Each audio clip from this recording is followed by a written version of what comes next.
140 కోట్ల మంది ఆకాంక్షలకు ప్రతిబింబం.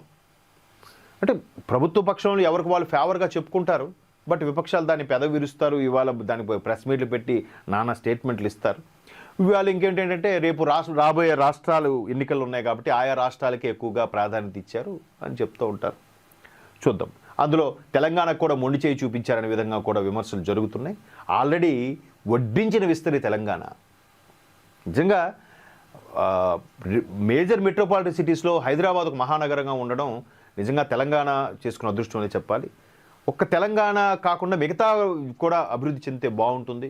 దీనికి ఇప్పుడు టెక్ పార్కులు లాంటివి కొన్ని స్కిల్ డెవలప్మెంట్ సంబంధించి ప్రస్తుతం ప్రభుత్వం కూడా ముందుకు తీసుకెళ్తుంది.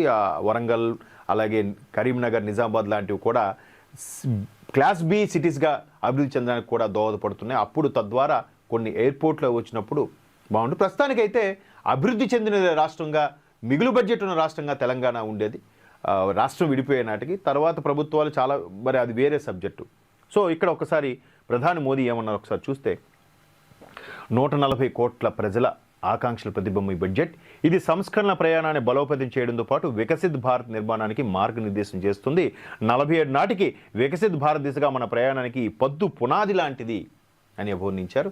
నిర్మలా సీతారామన్ గారు బడ్జెట్ మాట్లాడుతున్నంతసేపు కూడా బల్ల మీద చప్పట్లు చరుస్తూ వాళ్ళ యొక్క అభిప్రాయం తెలియజేశారు. మరొక కేంద్ర మంత్రి అమిత్ షా కూడా ఒక భారత్ సాధించిన కీర్తిని బడ్జెట్ బలోపేతం చేస్తుంది.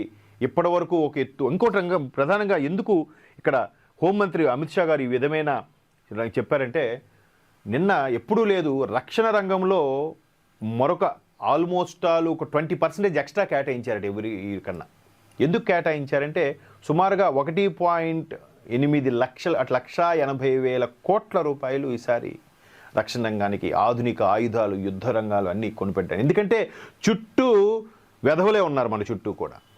అటు పాకిస్తాన్ కానీ, ఇటు బంగ్లాదేశ్ కానీ, ఎవరు కూడా దానికి సపోర్టుగా చైనా కానీ, వీళ్ళందరి నుంచి మనం రక్షణ రంగంలో కూడా ముందుగా లేకపోతే అది రక్షణ కవచం ఏర్పరచుకొని తర్వాత ఇవి చేయాలి.